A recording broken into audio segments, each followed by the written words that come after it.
Senhor, por este coração tão pronto, Senhor, a te obedecer. Sempre quando chamamos para que tragam uma palavra, tanto ele quanto a Patrícia, vem com o coração cheio de gozo, para, Senhor, entregar o que tu tem dado a eles. Usa, Senhor, usa o teu filho como um arauto no meio do teu povo e fala ao coração de cada um de nós, em nome de Jesus. Amém e amém. Amém, glória a Deus. Muito bom estar aqui novamente, meus irmãos, poder compartilhar a palavra do Senhor. Estamos em casa. Eu sou de Sorocaba, mas sou pastor da Igreja Batista do Povo. Não temos a Igreja Batista do Povo em Sorocaba ainda, mas já estamos orando.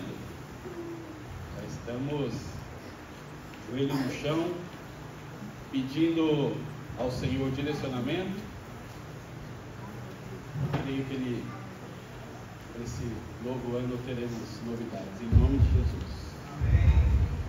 Bom, falar o que? Depois do que já foi pregado aqui pela equipe de louvor, contou toda a história da pessoa mais importante das nossas vidas, da pessoa mais importante da nossa caminhada.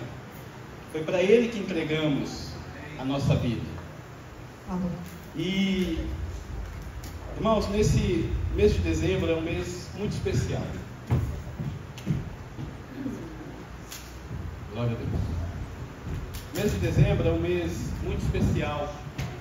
Por quê? Porque já é o encerramento do ano e a gente vai caminhando por eu acho que para mim é a festa mais importante, uma das mais importantes para nós cristãos, o Natal. E nesse mês a gente recebeu uma série, Eis que Raiou uma Luz. Essa é a nossa série principal. E a cada domingo vem sendo ministrado subtemas. E eu quero recapitular aqui. O tema principal está baseado em Mateus 4,16, que diz: o povo que vivia nas trevas viu uma grande luz. Sobre os que viviam na terra da sombra da morte, raiou uma luz. Isso mesmo. Vivíamos na terra da sombra e da morte. O mundo estava em trevas e escuridão. Mas vale ressaltar também que, apesar do Natal ser uma das festas mais importantes para os cristãos, a gente concorda que ultimamente o Natal vem perdendo a sua essência.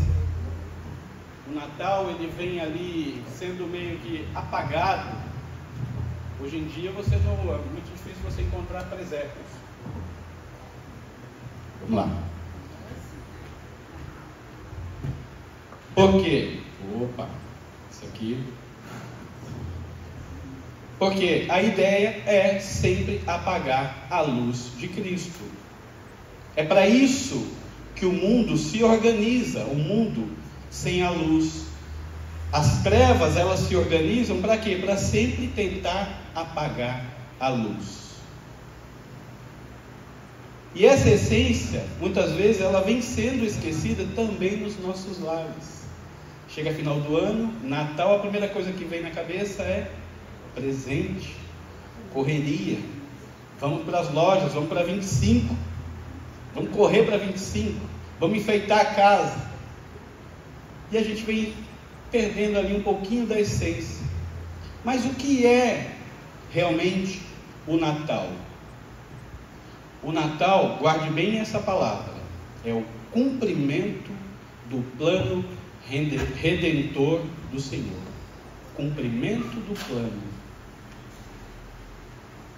por meio do nascimento físico de Jesus Cristo. Então ele é celebrado com a vinda de Jesus ao mundo para trazer o quê? Guarde bem essa outra palavra: reconciliação entre Deus, note bem, Deus e o homem, não o homem e Deus. Porque tudo que a nossa humanidade deseja é contra os princípios de Deus. A nossa carne caída nunca vai querer algo bom, algo equiparado ao sentimento do Senhor, ao sentimento de Deus. Por isso, Deus, Ele mesmo prepara a salvação. Ele que te escolheu. Ele que convenceu o teu coração do pecado, da justiça e do juízo. Tudo vem dele, tudo parte dele, todo o trabalho é dele. Nosso trabalho fica apenas em obedecer, e a gente faz ainda mal e mal. Então, o Natal é a mensagem de esperança, amor, paz e salvação. Deixa eu só colocar o time aqui, senão eu vou me perder. Eu vou passar o almoço aqui, aí é problema, né, pastor? Então esse é o maior presente que a gente poderia receber. O nascimento de Cristo. Então lá no dia 1/12, no dia 1º de dezembro, o nosso subtema foi Deus de promessas. Ele cumpre todas elas. Esse foi o primeiro subtema, que tratou sobre o quê? Sobre a promessa de que a Virgem conceberia e daria à luz ao Emanuel. Revela a fidelidade do Senhor, revela a palavra digna de confiança que sempre vai se cumprir. No dia 8, o subtema foi Eis que raiou uma luz. O tema tratou sobre a vinda de Jesus, a luz que brilhou nas trevas, que revelou as maravilhas e as bênçãos do cumprimento da promessa divina, impactando profundamente a vida presente e a vida futura, a nossa vida na eternidade. No dia 15, semana passada, um Natal de esperança com o pastor Paulo Frutuoso, que veio aqui. E ele tratou sobre os homens que viram a luz de Jesus e foram ao seu encontro. Caso você tenha perdido alguma dessas séries, procura lá no YouTube, Igreja Batista do Povo, vão ter todas as séries lá. E hoje a gente vai falar sobre Ele é a luz do mundo. E esse texto está baseado em João. Vamos abrir as nossas Bíblias. João 8.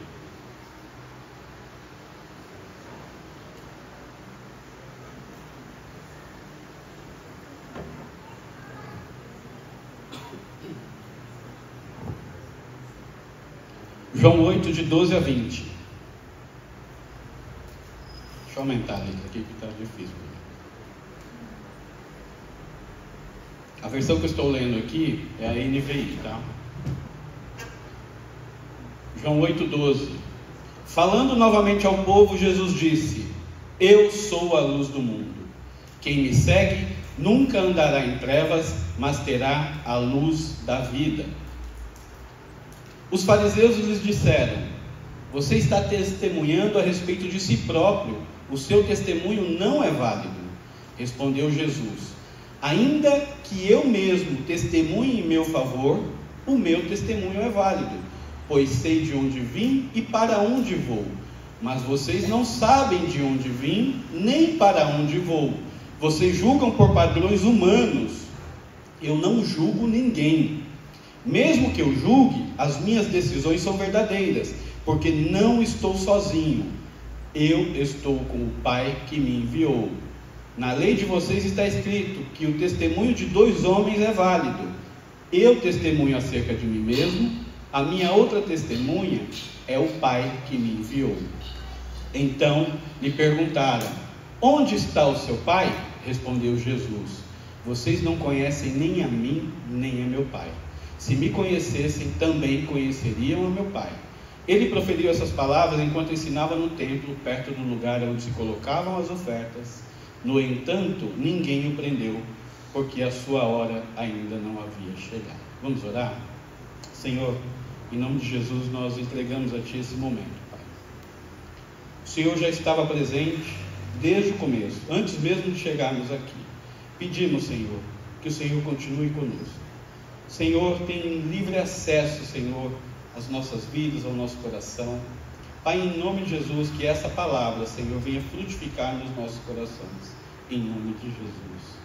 Amém. Amados, então Jesus ele está ensinando aqui. João deixa muito claro que ele está sentado ali num templo, perto do gasofilaço, perto onde as pessoas colocavam as ofertas.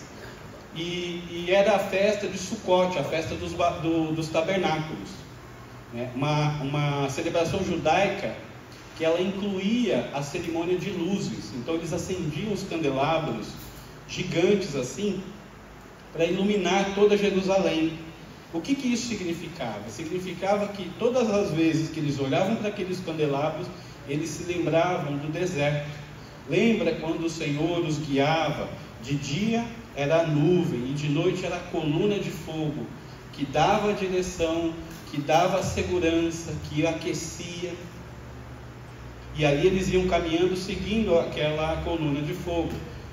Então essa luz, ela toda vez que eles olhavam, eles lembravam desse momento, e era para isso. E Jesus estava sentado ali, juntamente perto da parte de onde tinha as ofertas, o lugar de mais movimento, principalmente mais movimentado por mulheres. Ele está sentado ensinando. E de repente, um pouquinho antes dessa passagem, os fariseus eles chegam com a mulher que foi pega em flagrante no adultério. Então eles levam ali a mulher para Jesus julgar. Jesus está sentado, ele está escrevendo no chão, e aí eles levam e falam: olha, ela foi pega em flagrante, o que você vai fazer? E aí, tudo isso para tentar incriminar o Senhor. Se Jesus tivesse condenado a mulher, os fariseus poderiam usar isso contra ele, falando assim: olha, então você está sendo contra a própria mensagem, porque você prega uma mensagem de perdão e você agora está condenando a mulher ao apedrejamento. E além disso, ele poderia ser visto também como um incitador de revolta contra o domínio romano, porque qualquer lei que o judeu teria que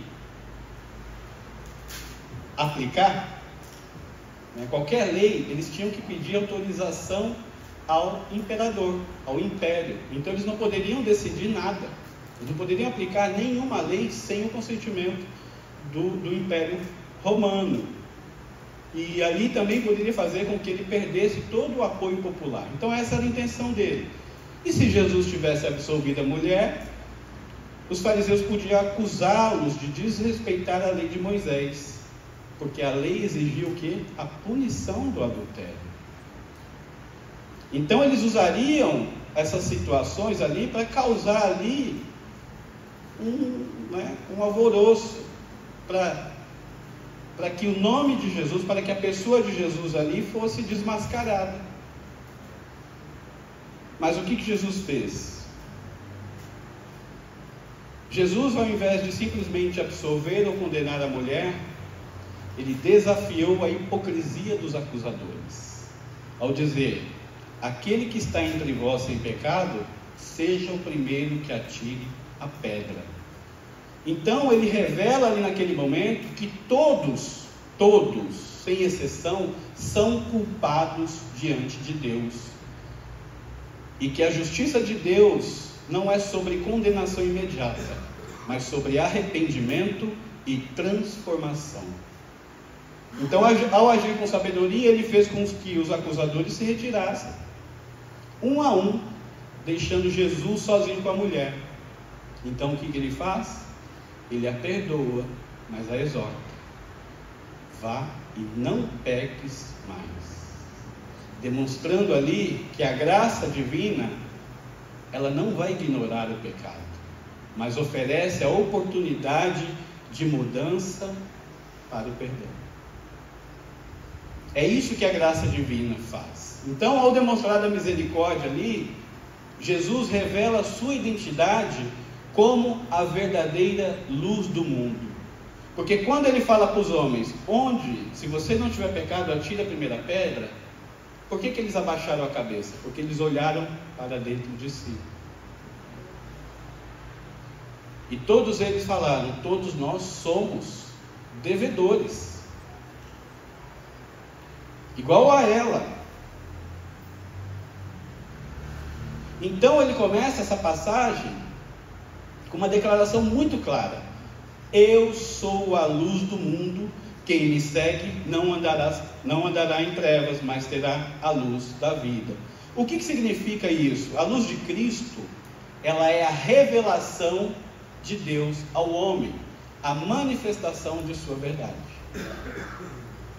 Toda vez que você lê o termo luz na Bíblia, ela vai trazer o conceito sempre de revelação. O que a luz ela faz? Ela ilumina as trevas. Quando a gente está ali andando no escuro para não tropeçar, a gente acende uma lanterna para enxergar. Mas mesmo assim, a gente ainda tem, se você está perdido numa floresta, tem os perigos da onça, do jacaré, da cobra.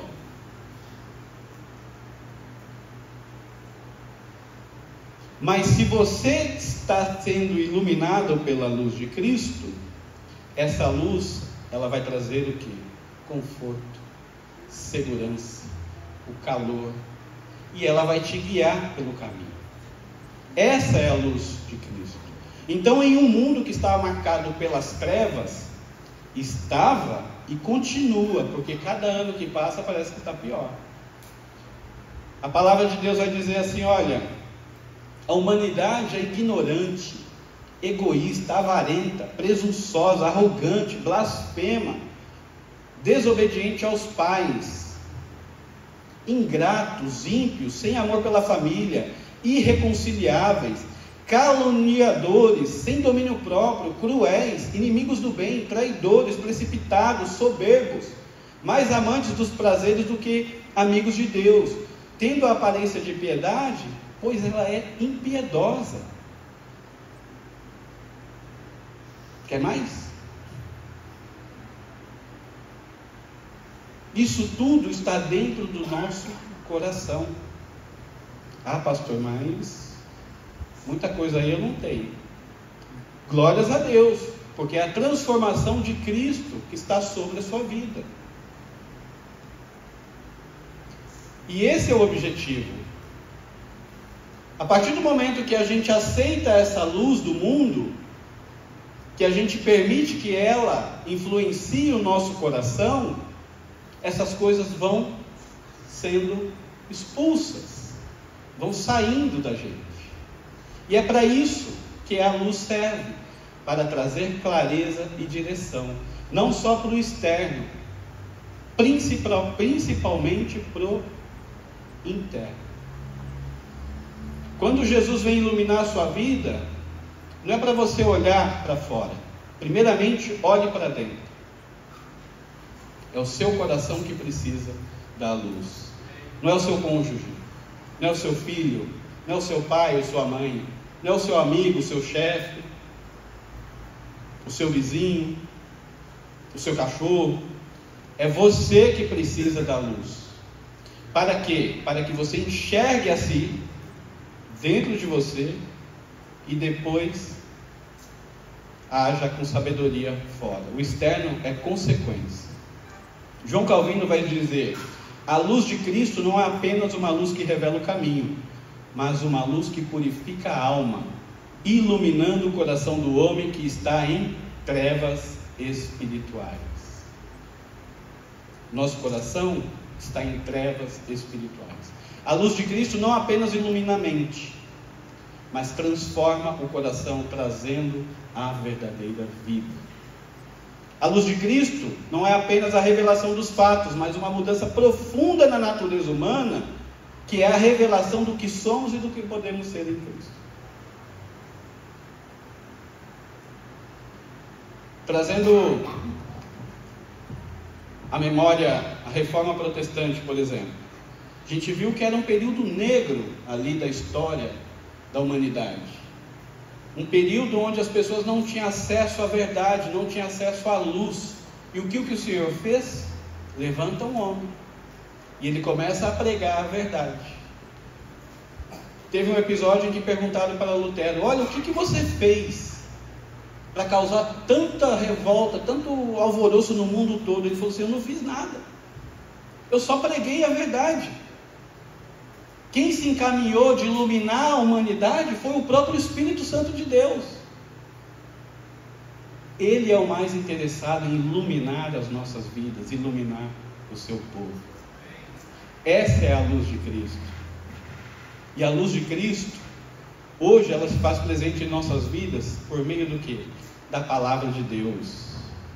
Então, em meio a todas essas distrações do mundo moderno, é essencial que a gente busque essa luz, dia após dia.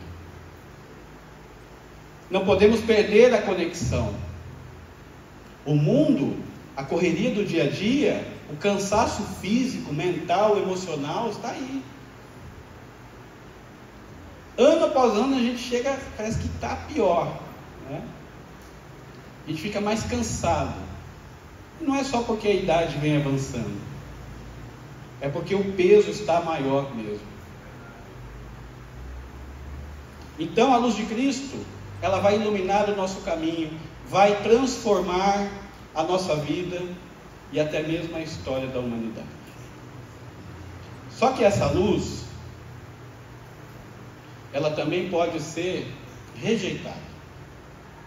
Como a gente viu ali em João de 13 a 20, os fariseus, eles vão rejeitar a luz. Mesmo diante da luz do mundo, eles estão ali ainda causando, tentando incriminá-lo, ignorando aquela luz, acusando de testemunho falso. Então eles não reconhecem a luz que estava diante dele, porque estavam cegos em seus corações e mentes. Eles buscavam a luz, mas em suas próprias tradições e pensamentos, recusando a verdadeira luz que vinha de Deus.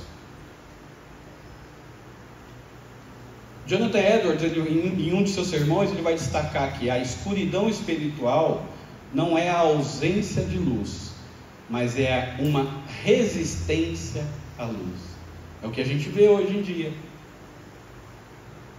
Jesus não está ausente do mundo, Jesus está presente. O que a gente vê é o quê? Uma grande resistência a essa luz.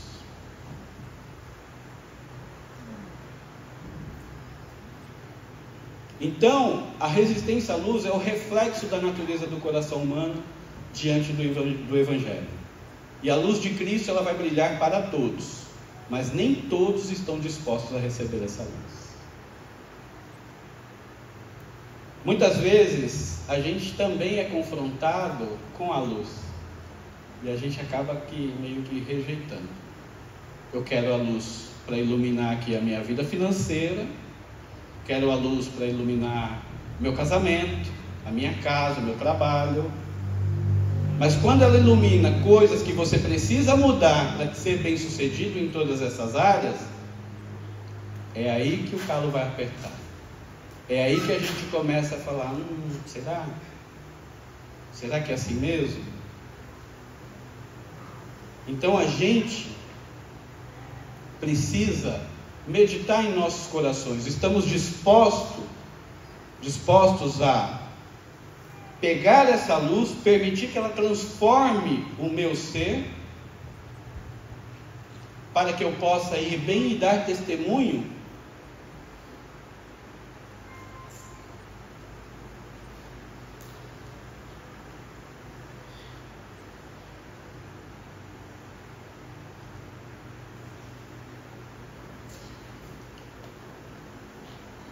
baseado nessa mensagem também. Quando Jesus afirma que Ele é a luz do mundo, Ele faz uma promessa. A promessa de vida em Cristo, que é a segunda parte da afirmação de Jesus: quem me segue não andará em trevas, mas terá a luz da vida. Jesus não é apenas a luz que ilumina, Ele é a própria fonte de vida. Aqueles que o seguem não apenas recebem direção, mas recebem essa promessa da vida eterna. Ele nos chama para seguir a luz, o que significa viver em comunhão com Ele, absorver sua palavra e por meio disso experimentar a transformação interna e externa. Spurgeon vai dizer que Jesus é a luz da vida, pois Ele ilumina o caminho da vida eterna e nos dá uma nova natureza que é capaz de viver para a glória de Deus. Ela não apenas revela, ela transforma e ainda te presenteia com a vida eterna. Um novo destino, uma nova esperança. Isso não é apenas uma revelação intelectual, mas é uma revelação experimentada, uma nova identidade em Cristo Jesus. A vida que Jesus oferece é uma vida abundante, mas também é uma vida de transformação. Quando a gente segue a luz de Cristo, a gente experimenta assim essa mudança em nosso interior. Isso vai afetar as nossas atitudes. Quando a gente passa a viver a luz de Cristo, deixamos para trás as trevas do pecado e da autossuficiência e abraçamos uma nova vida, marcada pela paz, alegria e um propósito maior. A luz de Cristo não apenas nos guia, mas nos dá força para viver como Ele viveu. E em nossas lutas diárias, a gente pode confiar nessa luz. Sabe, no momento em que você estiver passando um problema, quando vier assim aquele momento em que parece que o mundo está desabando, lembre-se da luz de Cristo que está dentro de você. Olhe para essa luz e peça direção, iluminação dos seus caminhos, iluminação daquilo que você precisa mudar internamente, para que você possa glorificar o nome do Senhor Jesus por meio das suas obras.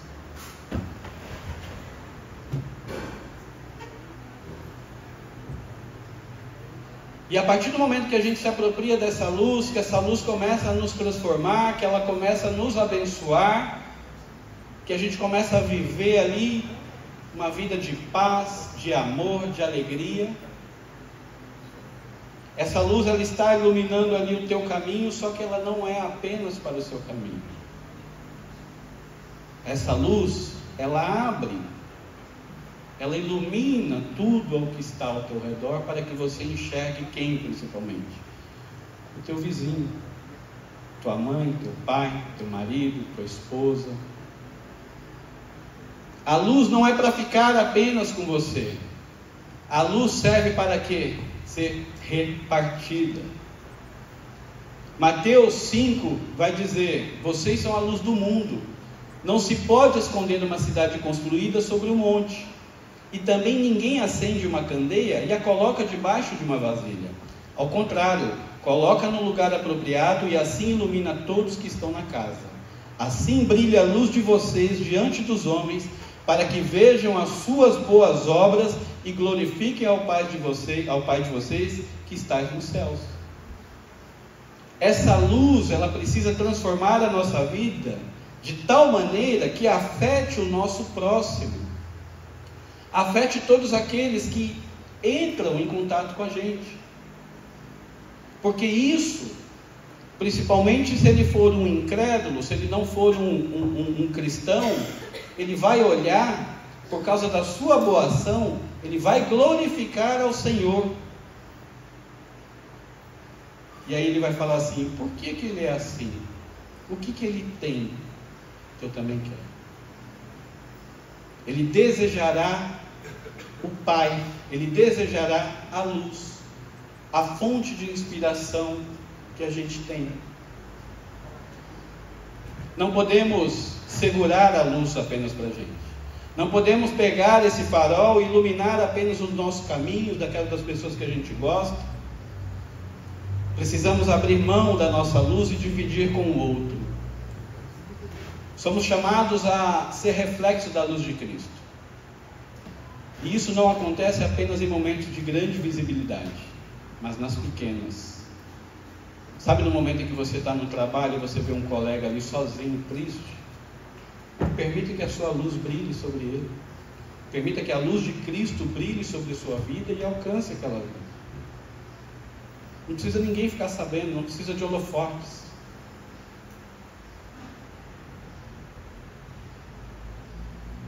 Ser da luz do mundo é um chamado contínuo e urgente. Jesus não nos chama para sermos luz em um mundo perfeito, mas em um mundo que necessita desesperadamente de sua verdade. Nós somos o reflexo da sua luz para aqueles que ainda estão em trevas.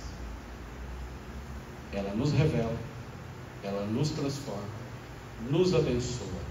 Não podemos guardar essa luz apenas para nós. Ele é a luz do mundo. Não veio só para nós, veio para todos aqueles que querem aceitar essa luz. Não estamos aqui para julgar.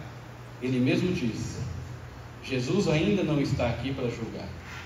Virá o tempo certo em que ele julgará mortos e vivos, mas ainda não. Agora é a hora de manifestar a luz de Cristo, oferecendo, iluminando um caminho que nós já percorremos, o caminho do perdão, o caminho da salvação. Esse é o nosso papel. Para terminar, hoje Jesus nos chama a segui-lo. A luz está disponível para todos que desejam ser iluminados por sua verdade. Se você ainda está em trevas, saiba que Cristo está pronto para iluminar o seu caminho e dar-lhe a luz da vida. Ele não veio para condenar, mas veio para salvar. Que a luz de Cristo brilhe em nossos corações e nos leve a viver em sua maravilhosa luz. Que na noite de Natal, ao você se reunir com a sua família, você se lembre desse versículo. Porque um menino nos nasceu, um filho nos foi dado, e o governo está sobre os seus ombros. Ele será chamado Maravilhoso, Conselheiro, Deus Poderoso, Pai Eterno, Príncipe da Paz. Ele estenderá o seu domínio e haverá paz sem fim sobre o trono de Davi e sobre o seu reino, estabelecido e mantido com justiça e retidão, desde agora e para sempre. Que você lembre dessas palavras. Que a luz de Cristo brilhe sobre sua vida e sobre todos o que está ao seu redor. Vamos orar? Te amamos, Senhor, porque o Senhor é bom em todo o tempo. Te amamos, Senhor, porque o Senhor nos dá sempre a oportunidade de corrigirmos os nossos caminhos. E o Senhor nos mostra a direção que devemos seguir. Pai, em nome de Jesus, te peço, Senhor, que nesse final de ano ainda, Senhor, o teu povo possa ver as tuas maravilhas, as tuas bênçãos, Senhor. Se há um lar aqui, Senhor, que ainda está em trevas, que a sua luz, Senhor, possa penetrar nesse lar e revelar, Senhor, a sua maravilhosa glória. Pai, em nome de Jesus, se há alguém aqui, Senhor, que está precisando de luz, que o Espírito Santo de Jesus esteja sobre essa vida agora, dando luz, dando direcionamento, dando salvação, dando libertação, Pai. É o que nós te pedimos, em nome de Jesus. Amém. Amém. Somos uma igreja viva, um povo acolhedor, uma comunidade de discípulos de Jesus que o ama, o adora e busca obedecê-lo. Queremos tornar a palavra de Deus conhecida a todos para que o seu amor e salvação transforme vidas e corações. O anseio por servir faz parte da nossa maneira de viver e é expresso em inúmeros dos nossos projetos e iniciativas. Queremos ver o reino de Deus se expandir em todos os lugares, por isso não medimos esforços para pregar o Evangelho no templo, nas casas, nas comunidades, nas ruas, nas escolas, em São Paulo, no interior, no sertão, no Brasil, no mundo e até os confins da terra. Sabemos que formosos são os pés daqueles que anunciam o Evangelho. Entendemos o quanto o amor de Deus se materializa suprindo as necessidades dos vulneráveis e dos necessitados. Portanto, colocamos nossos ministérios, talentos, dons e recursos para servir em projetos sociais nos mais diversos lugares. Imigrantes, refugiados, pessoas em situação de rua, mulheres em situação de vulnerabilidade, crianças, adolescentes e tantos outros públicos são atendidos, recebidos nas incontáveis ações de socorro e acolhimento da nossa comunidade. Vivemos para sermos sal e luz nesta terra. Somos uma verdadeira família e queremos ter a nossa porta aberta para receber todos aqueles que querem desfrutar da transformação que o amor de Deus e o poder da sua palavra traz. Ansiamos também por ver lares formados e que funcionam governados pela paz, pela alegria e pela justiça que faz parte do reino de Deus. Somos uma comunidade compromissada em orar pelos países, territórios e pelos seus governantes, pois entendemos o quanto é feliz a nação cujo Deus é o Senhor. Enviar missionários e apoiar iniciativas de proclamação do Evangelho e da transformação que ele faz, isso pulsa o nosso coração. Nossa visão é acolher as pessoas para ensiná-las a viver como discípulos de Jesus e para isso proclamamos a palavra de Deus.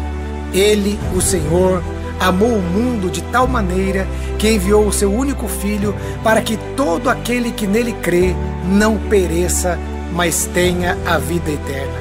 Essa é a mensagem que amamos. Esse é o Evangelho que cremos.